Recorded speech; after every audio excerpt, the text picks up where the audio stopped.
Hello, franchise friends. It's Simon here. Simon Wise, your host of Franchising Brand Stories, and a very warm welcome to everybody on this lovely, hot, sunny Wednesday afternoon. And delighted you can join us. Today we're going to continue the story of the back nine. We first met them back in January, and we're going to keep the journey and the story going today with some updates and some progress, but really look at the wider issues about how high growth US franchise launches and scales in the UK as well. So delighted to welcome back Ash Poulton, who is heading up the UK operation. Ash, a very warm welcome back. Yeah, thanks for having me back. Appreciate it. And thanks for mentioning the weather, because it's done nothing but rain since October. And finally, we've got some sunshine. So, yeah, good. Yeah, thanks for having me back. And as a keen golfer, then you haven't been out much, then, have you, with the weather being so bad? It's got to be 20 degrees and blue skies for me to go out these days. Listen, that's amazing, and another great reason for the back nine as well, because the weather in this country is so unpredictable. Thank you, Simon. Yeah, but we'll talk about that. But listen, thank you very much for coming back on. I really wanted to pick up the story again and really continue the journey, because I was really inspired when I met yourself and Will back in January, and you talked about your exciting plans for coming into the UK market, and it's just a great opportunity to catch up, really, and just to find out how things are progressing. We are live, so doorbells can go off, cats can meow, and dogs can bark. We're live, and I would say to anybody looking to join us, please, by all means, come in, put a message in the chat to let us know you're here, and happy to answer any questions as well. I mean, that's the beauty of the live stream. You won't be surprised to hear, Ash, that I've got a few questions lined up for you, which I'd like to ask you. So without further ado, I am going to launch with my first question. So since our January launch show, what tangible milestones have you achieved in the UK? And I've just jumped the gun a little bit. Just tell us, what is the back nine again? Just remind us what the back nine is again. Okay, so the back nine is indoor golf at a premium. It's a premium golf simulation. It's an area, it's a safe space where people can come and can upskill the game. Whether you're brand new to golf, whether you're a novice, an amateur, whether you're a pro, you can come to the back nine, play our golf simulators, pick the courses from around the world that you want to play, and just upskill your game with the best technology out there. Brilliant. And it's a tech, isn't it? I mean, the tech is really crucial and critical to this. I mean, it's absolutely fantastic. I mean, I'm not a golfer, but I've seen what data is available. And for somebody who loves their golf and wants to improve their game every time they swing and hit a golf ball, it's all there, isn't it? Yeah, the good thing with indoor golf as well is it's just another facet to the golf community. So we're not here to replace traditional outdoor golf. I still love my outdoor golf as well. But one of the big differences is you can make more swings on an indoor golf. So it could be 4 hours to play 18 holes outdoor, where you can play 18 holes within 1 hour. You book a 2-hour tee time slot at a facility. You're going to get loads more swings in there, loads more data, loads more feedback. So the people out there that love the technology and are wanting to improve the game via their technology, it's just second to none these days. Brilliant. And the tech also, and again, I'm just recapping on some of the things we talked about in January, because it was a real eye-opener, because this is, you don't, from a franchisee's point of view, they don't need to be on site 24 hours a day, 7 days a week. The technology also powers the centres as well, whether it be... So from the door entry system, it's scanned with your app. So there's a bit of technology there, and then it's the full swing technology in the golf simulators, and there's tech support if there was ever an issue via full swing as well, direct. Brilliant. But yes, technology is very heavy these days. Yeah, absolutely. And just to paint the picture one last time before you answer the question, a back nine centre, we're looking at a sort of a light industrial unit, which is divided up into bays. And each bay, you can have a 3 or 4 or 5 bay, but that's where that's where all the action takes place within these centres, yeah? So it's location, location, location, get the right location. Now, what we tend to say is somewhere that's not off the beaten track, somewhere not hidden away. You could go with an industrial unit like you suggested there. You might have to put more into marketing just so that Right. people know where the location is, how to find it.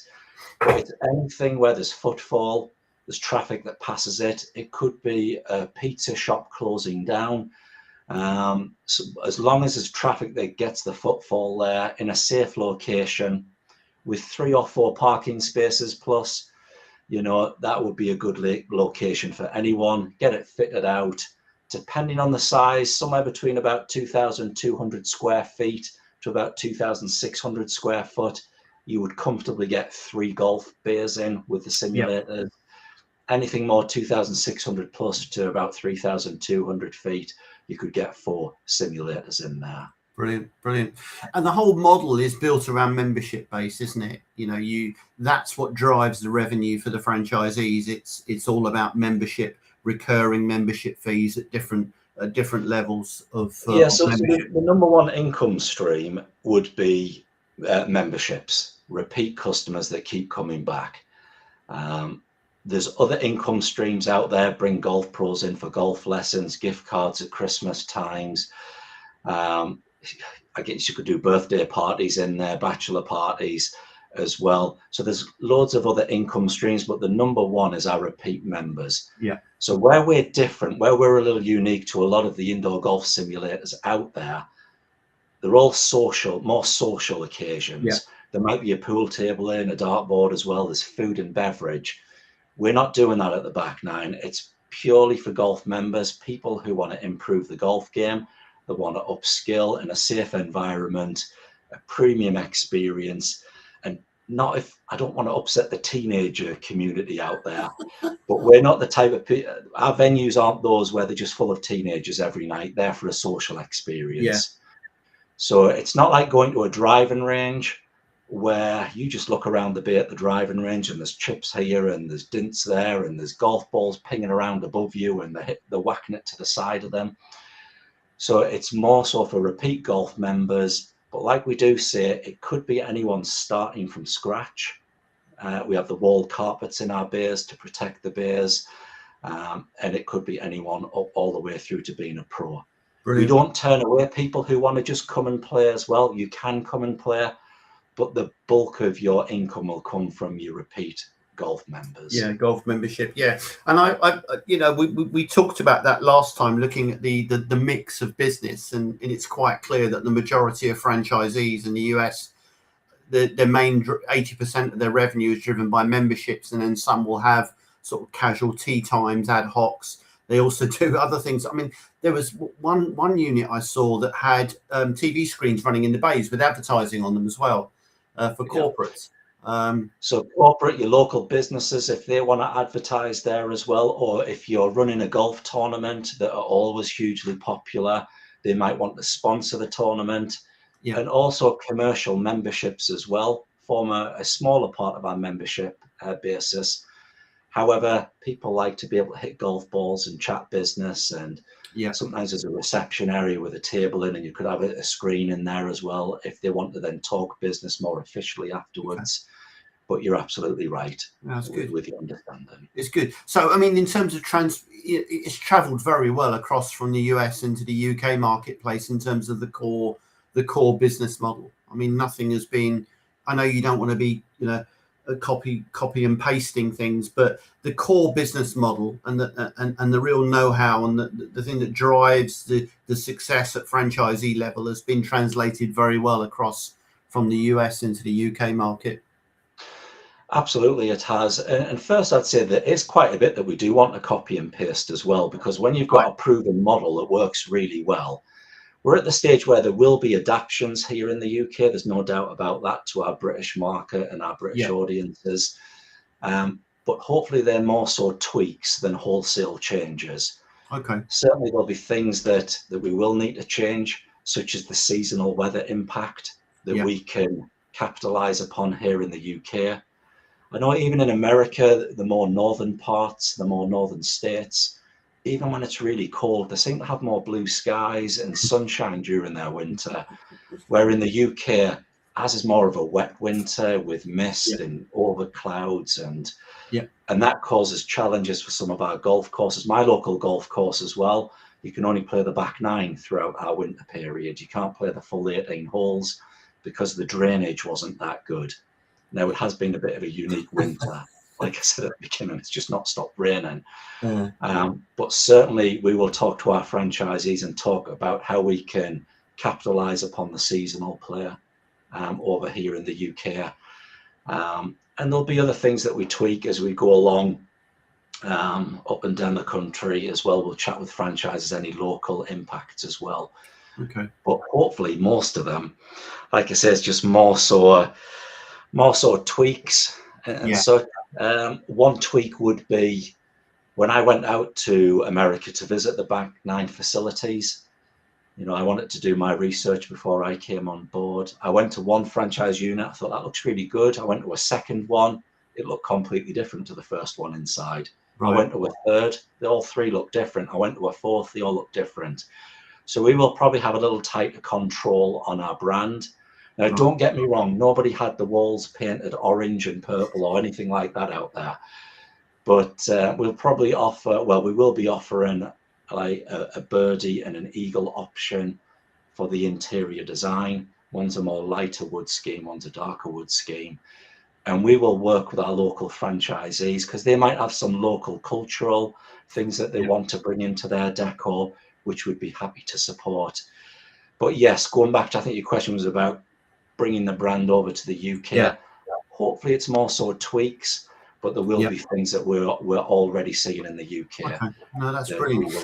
Yeah. I mean, listen, let's move. I mean, you know, it's a very, very interesting and challenging time in the UK market at the moment. We've just had a spring announcement, and I don't think anybody came away thinking, "Wow, this is great." I mean, it's a challenging market, and I think for me, again, from the first time that I met yourself and Will, you know, the model is really geared up to work alongside that challenging environment. You know, it's low labor intensive. We're seeing, you know, the minimum wage going up. We're seeing rises in utility bills. Everything is pushing down on the margins for investors and operators. And I think with the back 9, what you're bringing here is something which is really capable of bucking the trend in, you know, in maintaining decent margins, decent operating margins for franchisees, which I think is massively important. And I know you've had a lot of early interest from existing multi-unit investors as well. A lot of them heavily invested into high labor intensive brands, whether it be QSR or whatever it may be. And they're looking at this as being the, you know, the one that's going to give them that decent margin across the whole of the portfolio. So I think the timing is superb. And from what I've seen of the financial models as well, it's very, very, it provides investors with a really good opportunity to achieve some decent margins and not be shackled down by, you know, the rising labour costs and operating costs that are challenging so many. But listen, we can talk about that for hours. But I mean, let's dive into that. I mean, we talked in January. What's been happening since January? I think, have you got any exciting news to share with us, Ash? Well, let's fast forward to this week. So the best news we signed up our first franchisee. So they'll be based in Epsom, and they are super keen to go. And to be honest, we've been really blessed to meet this couple. It's a husband and wife team because they have friends in America who have multi-units. They have, I believe it's 8 multi-units out there. So they knew the model and they were just ready to go. So when we opened, or we landed basically in the UK, end of November, they were ready to go. And it was really us kind of holding them off. So December, January and February was all about getting our vendor partners in place. We didn't want to sell a franchise, get someone signed up, and we just weren't ready to go. Yeah. So it's been a hard work over the last 3 months. It's been productive. So anything from as soon as the franchisee signs the franchise agreement, we have commercial real estate agency partners that we can hand them to if they need to be handed to them. That includes the legal aspects of getting everything signed up and contracts completed. We have vendors in place to scope out potential units or facilities. They can do all the drawings, make sure everything aligns well. We have vendors who can then go and do all the fit out as well, put the beers in. We have vendors to help us with our door entry system now and the CCTV cameras that are in there. So at every aspect of the business model, we have vendors in place. So I know you said going back to January, I kind of jumped back a further month to December from when we really started. It's been putting the vendors in place so that we now are in a place where we can sign franchise agreements. And like I say, our Epsom franchisees, they're already actively looking for a second facility as well. So they're super keen to become multi-unit owners. And the interest has been fantastic as well. Like you mentioned earlier, there's some multi-unit interests out there. I'm speaking to father and son teams, husband and wife teams, who may just go for one facility. And we're hoping to get a balance between the multi-unit owners and those who just want one facility as well. Yeah. So it's exciting times. Lots of good stuff's gone on. We're in place just to take this forward now. Brilliant. There's a lot of hard work going on behind the scenes, securing those relationships and partnerships. It's really interesting, isn't it? Because it's easy to sort of say yes, master unit, master franchisee, multiple unit franchise. But let's not forget about the owner operator as well, because there are people out there that, you know, are looking for a home for their money, if you like, looking for somewhere to invest, but don't want to give up the day job as well.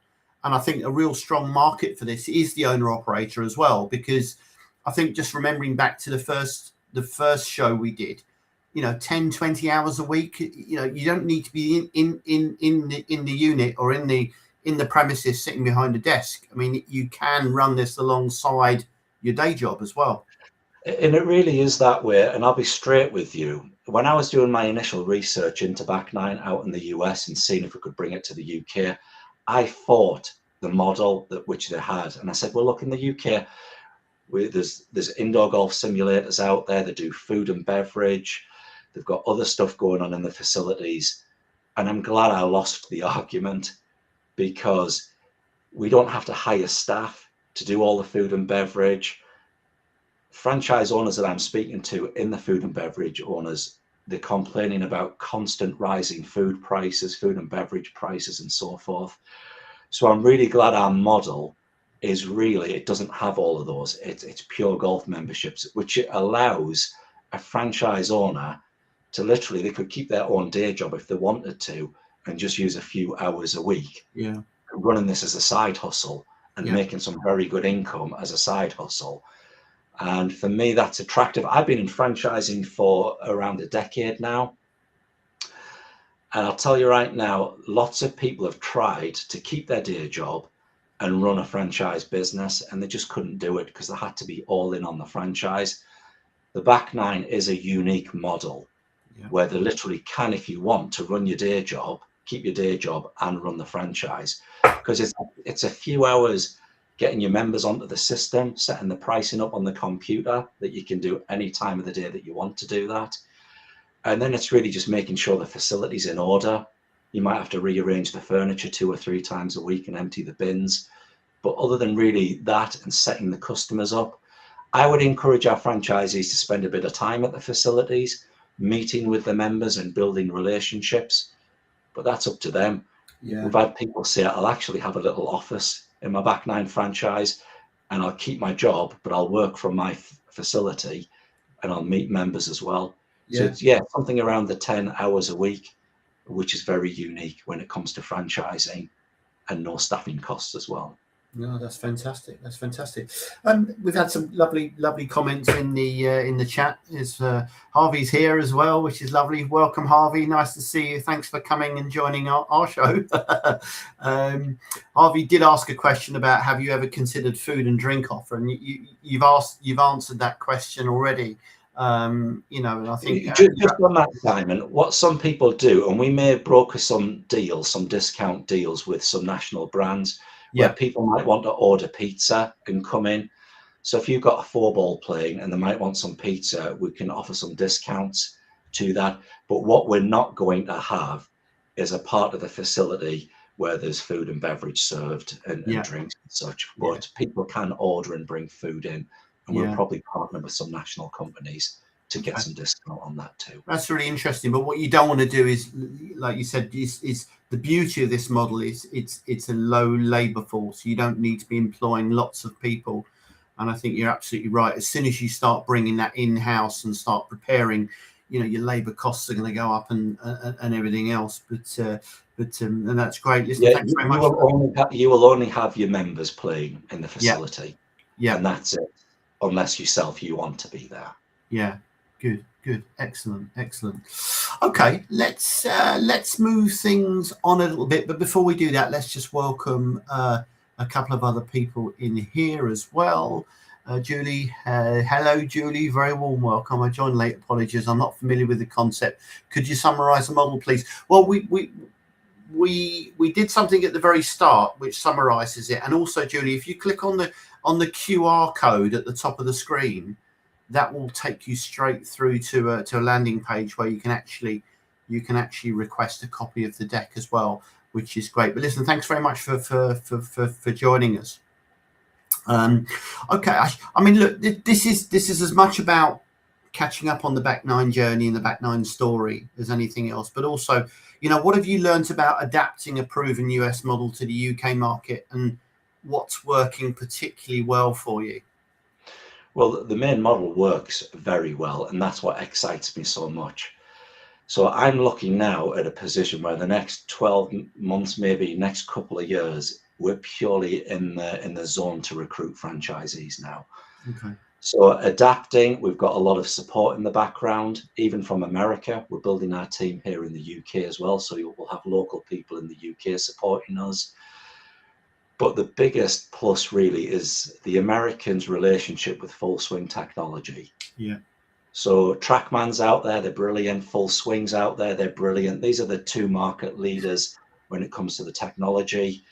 What I love about it also is people, the golf pros who partner with Full Swing, we get to use their branding. So even the Tiger Woods Golf League, the TGL at the moment, that's all done through Full Swing Technology, which is an indoor golf tournament, which takes place with the likes of Rory McIlroy and all of the top pros out there.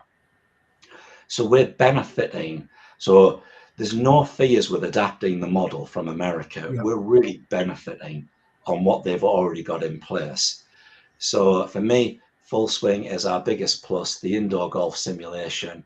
We get to use the likes of Tiger Woods as branding. Even if you don't know golf, everyone knows who Tiger Woods is. We can have his imagery on the outside of your facilities, on your windows. It's such a huge plus. Yeah. More than if we were just trying to set this up ourselves. Yes. Having that already, the proven model, the franchise model from America, has just been excellent for us. In the next 12 to 24 months, stop me, I'm just getting excited about it and what the future brings. And we're talking a lot to people. That's the essence of good franchising, isn't it? I mean, a lot of people watch this and say, well, yeah, but there are other golf simulators out there. There are, but they haven't got the benefit of that relationship with Full Swing. They haven't got the technology that operates it as well. So again, it's everything why we love franchising. You're giving people a real head start in the process, aren't you? And you're giving people the opportunity to capitalize on significant investment. And I think it's fair to say as well that, you know, the franchising is coming to the UK directly from the US. There isn't a master franchisee here. This is very much a direct franchise operation, fully funded by the USA. And I think that's important. I think that shows a real commitment to the market as well and developing the market as well. Yeah, and I'd say we've got the best of both worlds. So we've got some great financial backing. Hopefully it won't be long before we're standing on our own 2 feet. I have skin in the game as well. I have some shareholdings in the UK side of it as well. So there's skin in the game from a UK perspective. But yes, absolutely, their funding and support to get us up and running for the early months. Hopefully it won't be too long. We'll be standing on our own 2 feet and onwards, upwards and forwards, as they say. So really what you've learned is that the back nine has travelled very well from the USA and it's very it's adapted well to the UK marketplace. You know, It has. it's Look, they the love the right golf time. in America. We love our golf here in the UK. We are the home of golf, and we go all the way up to Scotland for that. And because we love our golf, we'll always find a way to make it work, which is the reason that Full Swing partnered with Back Nine. They said, we've spoke to loads of people out there, but there's something different about Back Nine, and it's fueled by the passion and the love of golf. So we've grown that relationship. It's continued here in the UK. We're blessed that Full Swing have a base down in Wokingham and one in central London. Oh, So good. Full Swing are also based in the UK as well. So Brilliant. there's no issues with shipping and all of the challenges that could come from that. Any prospective franchisees, if they want to come along and go and meet the Full Swing team, I'm more than happy to introduce them and go down and meet with them, which I'll often be doing. But yeah, it's a great days ahead, I can see. It's a strong partnership, isn't it? It's a really strong partnership, and it's nice to see that they've got a UK presence here as well. I mean, that's massively, massively important. Okay, lovely. Thanks for that. Thanks for that, Ash. So, what infrastructure you've talked about this already, but I mean, what is there in place to support franchisees? I mean, what have you been doing? What building blocks and what scaffolding have you been putting in place to support your franchisees as you scale across the UK? Love the question. So we've talked about the vendor relationships that are already in place. Oh, So that all the hard yards have been done with that. yeah. So we can hand franchisees straight over to some of our vendors to help them from everything to find the facility to getting your doors open. And we're there to support that, to make that happen as quickly as possible. So there's lots going on there. We also have lots of marketing tools in place already. So we have what we call our design huddle, which just has loads of templates already. If you want a large outside banner, there's multiple template opportunities. If you want a small gift card, the templates, they're already there, or you can create your own. Brilliant. We also have a social suite. We've got pre-planned and pre-prepared social media posts. It's 5 to 10 minutes. I do it every Friday, 5 to 10 minutes. And across all our social channels at Back Nine here in the UK, I've already set up 3 or 4 posts that will go out next week. So 5 to 10 minutes, that's already in place. Mm-hmm. We have a 90-day plan as well in place to support you. So 60 days prior to you opening your doors, there's a marketing drive that's already in place to help you find your founding members. Yeah. And then 30 days after the doors open, we want to get you as quick as possible to your break even. Okay. And the say break even is around about 60 customers or 60 members, golf members is around break even. Generally on day one, when you open the doors, because of the 60-day pre-marketing drive, we should have you somewhere around about your 30, 35 members. And then once the doors open, you'll get more people in and they will do demos, they will get a feel for it. And we're trying to get you as close to that 60 members. So those support, I guess, procedures are already in place, good to go. We're building our team here in the UK. I'm actively looking to bring a couple of people on at the moment as well, so there's more support. I think I said it on the last call, but I've been in franchising for a decade, and whenever I've ran or been helping out run a business, we will get to the same place where our franchisees are saying, Ash, I get it. All right, okay. Can I come back to you now? You know, wait for me to call you type thing. So the support will be there to help people. I don't really like the phrase hold their hand, but you know what I mean when I say that. Yeah. It's difficult. People get excited and then that nervousness takes over. We're about to open our doors. What happens next and where do we go from here? So we're here to help you with that. Brilliant. Brilliant. Listen, we have a little bit of distortion on your voice with the microphone. I don't know whether you can fix that a little bit, because I think I don't want anything to distract from what you've been saying. Okay, let's switch it. Is that any better? It's still a bit crackly. If you wanna jump out and come back in again, you're very welcome. And then what I can do in the meantime is I can bring in Julie, and Julie can have a chat. I'll have a little bit of a catch up with Julie as well about the some of the conversations she's been having and some of the observations around the UK. So hello, Julie. A bit impromptu, but it's lovely to see you. And just to put this into perspective, that the franchise company are working with the Back Nine on their launch in the UK marketplace, and obviously you've been busy already speaking to people at the moment. What are the sort of the common themes that are coming from those conversations that you're having at the moment with potential investors and equally people that, you know, the Back Nine comes to us in the UK with some really strong influential individuals behind it in terms of the franchise agreement, the infrastructure that's been in place. What can you tell us about the reactions you've received so far? Well, the people that we're speaking to at the moment, a large majority of them are franchise professionals, as in they're multi-brand, multi-unit franchisees. So they already know, understand, get the mechanics of franchising. They understand all the, you know, the agreements and the documentation. And ultimately, at the end of the day, they want to get quite quickly to the hub or the nub of the opportunity, which is really the whole kind of financial model. Yes. And I think some of the things that you've been talking about already, in terms of the attractiveness of the model in relation to food franchises, an example. We've been talking to a number of multi-brand, multi-unit food franchisees who've got high levels of staff, and obviously the kind of the low levels of staff or the need not to have staff on site is of great attraction to them. The fact that it's a new brand to the UK, but it's established, proven, and very successful in the US, to the extent that my understanding is that franchisees are kind of individuals are queuing up to become franchisees in the US, which is a great endorsement.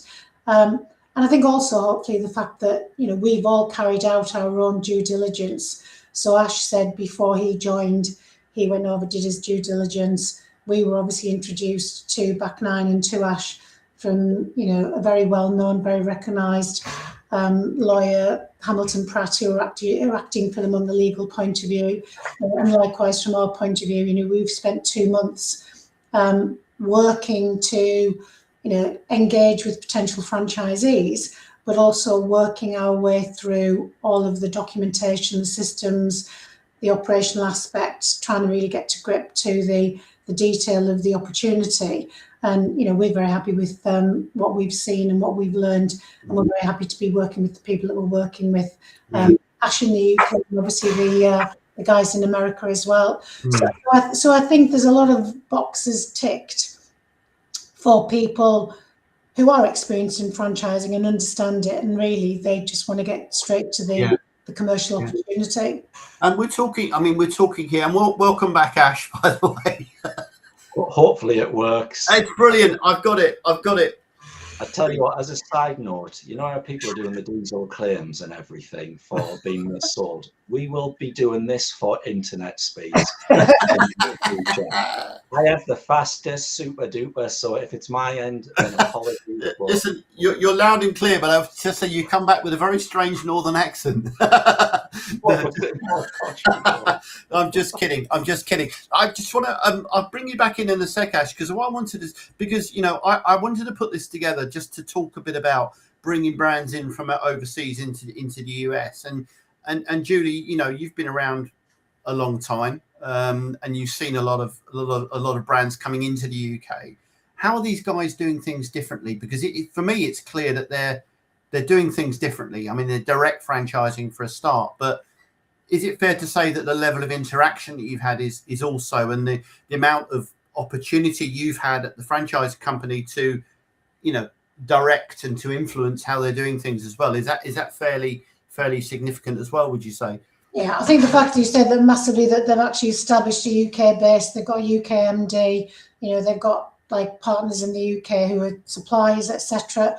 There's a lot of UK presence already, and obviously from Ash's point of view, Ash has got experience in franchising in the UK, and recognition that, that fundamentally, what Back9 is doing is it's retaining its core offer. So the whole kind of core essence of what makes it successful, the technology, the partnerships. I didn't know that you could have Tiger Woods on the window. So that's, every day is a learning day, as they say. So that's great. But there is flexibility in terms of how franchisees approach the business. You can kind of come in, as you say, on a part-time basis and spend maybe 10 hours a week doing it, or you can really throw yourself into it and run tournaments and have events running alongside, and maximise the opportunity for advertising and sponsorship. And that's largely down to the franchisee and the approach that they want to take. So you've got this really good blend of core values, core offer, core commercial opportunity, with a load of additional add-ons that the franchisee can bring to play if that's how they choose to run their business. And it's also, for me, again, they're giving franchisees a real opportunity to make good money at good margins as well. Yeah. Alongside the core membership base, the add-ons. We haven't even talked about the apparel side of it as well, which I know Will mentioned when we first met as well. So there's a great opportunity for franchisees there to get a real return on their investment. Yeah, I mean, again, interestingly, we've built a financial model which is for the UK potential franchisees to look at the kind of key factors, triggers, number of bays, membership fees, etc. And we've built it from the bottom upwards, and we've got loads of data and information from the US. And again, the interesting thing is they've come together. You don't see very many business opportunities, franchises that can realistically, legitimately offer a 50% net trading profit, pre-tax depreciation, EBITDA, etc. Yeah. But whether we start from the top or the bottom, that's what we're looking at basically, which is very, very attractive financially. Okay. And for anybody watching, again, if you scan the QR code, that will take you to the landing page, and I'm sure anybody in Julie and her team will be more than happy to pick up a call and to maybe walk you through some of those numbers as well. But listen, Ash, thanks for that, Julie. I appreciate your input on that. That's fantastic. Ash, just a quick one. I just want to, in two and a half to 3 minutes, just recap over that 90-day support program that you've got in place, because I just want to be really clear about that, because the microphone was popping out a little bit. Remind us about that. Okay, sorry, and if it pops out again, just stop me. So that we have what's called the Back9 Way. It's a 90-day marketing plan, 60 days pre-open date, and then 30 days once the doors are open. So one of our vendors we're partnering with, they've got a 3-tier scheme when it comes to digital marketing to help you find your members. So we've got all the correct avatars and all the keywords and metadata and all the stuff that I don't really fully understand unless you're a real marketing person, but it's all in place with our marketing team that we share with our vendor. And that 3-tier scheme could be suited to the amount that you've budgeted for to be able to then throw at the digital marketing approach. Okay. So 60 days is pretty aggressive. They will help you with that. They can even do all of the postings for you, the social media postings, if you want them to, or they can be more of just a guidance-based strategical approach. And then that's to get you your hopefully 30, 35, as many founding members as possible. And then 30 days once the doors open, get as many people through those doors, and it's another invested. And we say within the initial CapEx, budget a certain amount, and we can guide you on that as well to throw into the Back9 Way, that 90-day mark one. Excellent. Thank you very much indeed for that. Okay, let's just push it on a little bit. Ash, and can you talk us through the roadmap for the next 12 to 24 months then in terms of the Back9 in the UK? Okay, so franchise sales or franchise recruitment, we just want to talk to as many people as possible and see if this is the right fit for you. Some people it might not be, some people it will be. We just want to talk to people and help them along the way there. So it's going to be focusing around recruitment now that the hard yards have gone in with getting the vendors in place.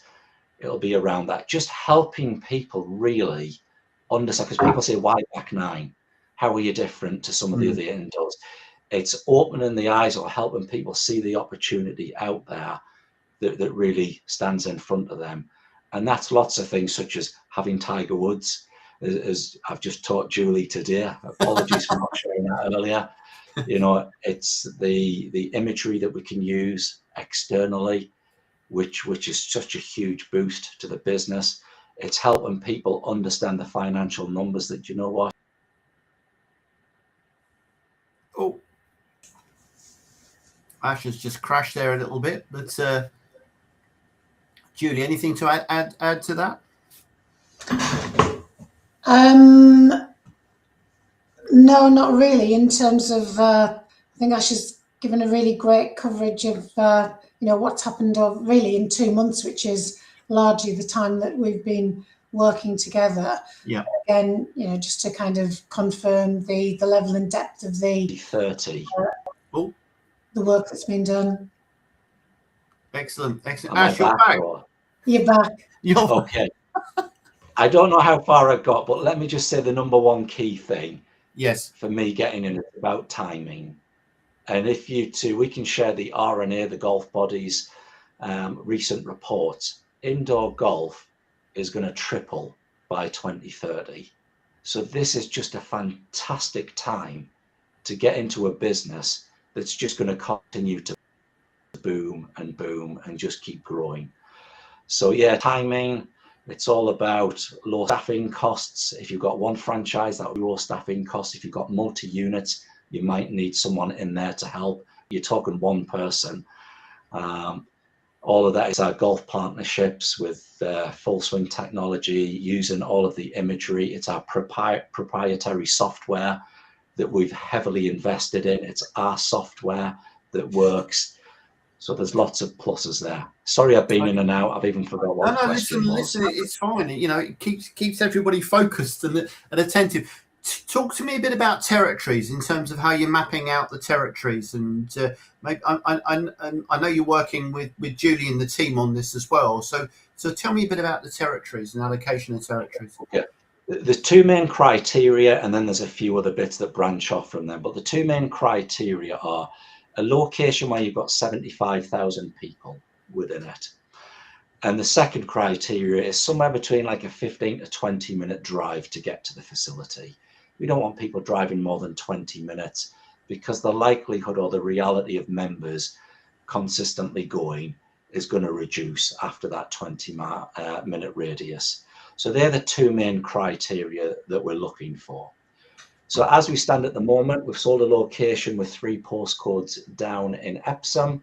They are actively looking for their second facility. They want to be multi-units. But if you look at the UK, what are we? 70 million plus now in population. A quick math, divide 75,000 by 70 million. It'll give you something crazy like 933 possible territories. Now, I'm not daft. I know we won't have 933 territories because the second criteria of having that 75,000 population within that 15 to 20 minute radius will reduce that. But we are absolutely confident we're going to push this through 200 plus territories up and down the UK. So as we stand at the moment, we've sold one, we're about to sell a second. We're chatting with some multi-units in lots of areas, but the country's open to territories. So we won't hit critical mass anytime in the near future, but we know that the way the RNA is talking about indoor golf, it's going to continue its boom, that there's plenty of territories out there for people, and we're years away before we hit critical mass. Yeah.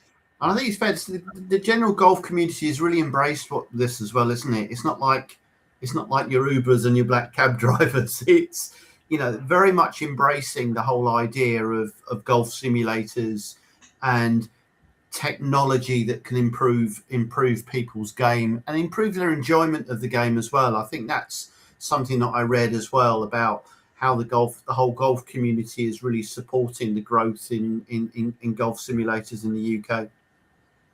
And just a quick side note on that, we have some of our franchisees out in America who really dislike golf. They're not golfers, but they've looked at the business model and they go, aye, there's something here. So we have a lot of happy franchise owners out in the USA who don't even like golf. Now, Yeah. don't get me wrong. The majority of our franchise owners have some sort of affiliation or enjoy sport or love golf, but it's the model behind the golf that's really attractive. But if you've got both together, you know, it'll take off. Brilliant.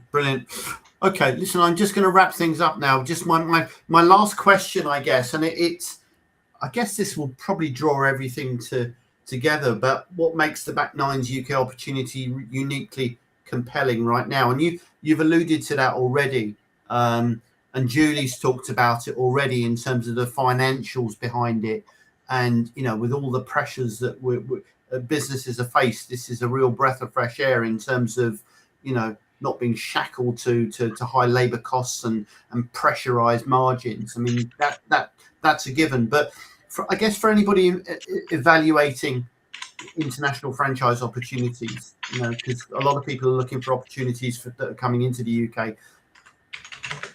Why you? Why now? I guess that's the key thing. Was that one to be? I'll take it. Yeah. So for me, years and years ago, when I was a young whippersnapper, I was a financial advisor. And the key thing I learned with the stock markets is it's all about timing. Do not wait for those stock markets to boom and go up and then invest your money. It's too late. And it's the same here when it comes to business. And I might be repeating myself a little bit here, but it's all about the time to get in.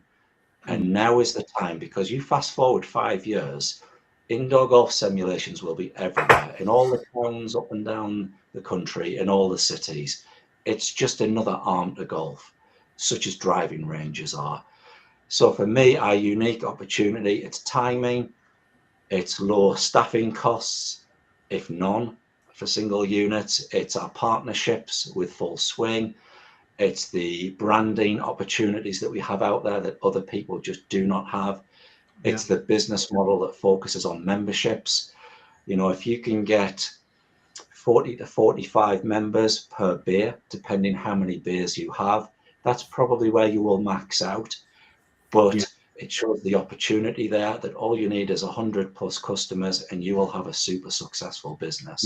Whether that's a side hustle or whether you're a multi-unit franchisee who is going to throw yourself into this and take multiple units. Brilliant. And Julie, just finally, you've crunched the numbers, you've put it through all the algorithms and tested and put different scenarios and assumptions together, and you know, you've looked at the financial model stacks up. You know, it's a low membership base. You're not talking of, you know, recruiting 250, 300 members per bay. It's, you know, it's a manageable, comfortable membership numbers to achieve the results that you've already alluded to. Yeah, absolutely. I mean, I've been on a call this morning with a guy from the southwest, kind of, you know, Swindon, Bristol, Bath area, and you know, and I said to him, listen, I'm in deepest, darkest northeast, you know, and we've got some of the highest levels of deprivation in the area, but we've also got, you know, the footballers' locations as well. So even in the areas that I live, you know, 120 membership is realistic and achievable. And the interesting thing, when you look at the financials that we've analysed from America, a lot of the sites are actually maxed out in terms of members by the time they've been up and running 6-8 months, basically. And I think that's driven a lot of the expansion in the US in terms of franchisees are then at capacity with membership. So there's only one way to go, and that's to open a second site and a third site to satisfy the demand. So again, in terms of the investment, the return on the investment, you know, the financial model, one of the key factors is you only need, if it's a 3-bay site, 120, if it's 4-bay, 160, you know, there or thereabouts. And, you know, in lots of areas, Ash has mentioned 200, you know, Ash, I'll double you on that and then we'll see where we go with that. Well, you always tell me, you say, Ash, be more conservative. So I thought, Julie's on the call, I'll be as conservative as possible. So.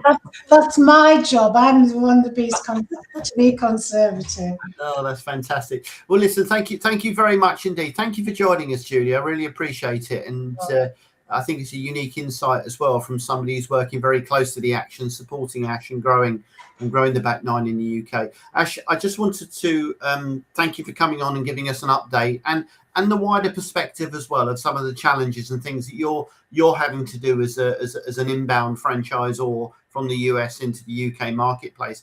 I think it sounds thoroughly exciting and challenging. And I'm absolutely delighted that you've got your first franchisees on board in Epsom, and I wish them every success. And if you can put a good word in for me with Tiger and get him on next week's live stream, that'll be greatly appreciated.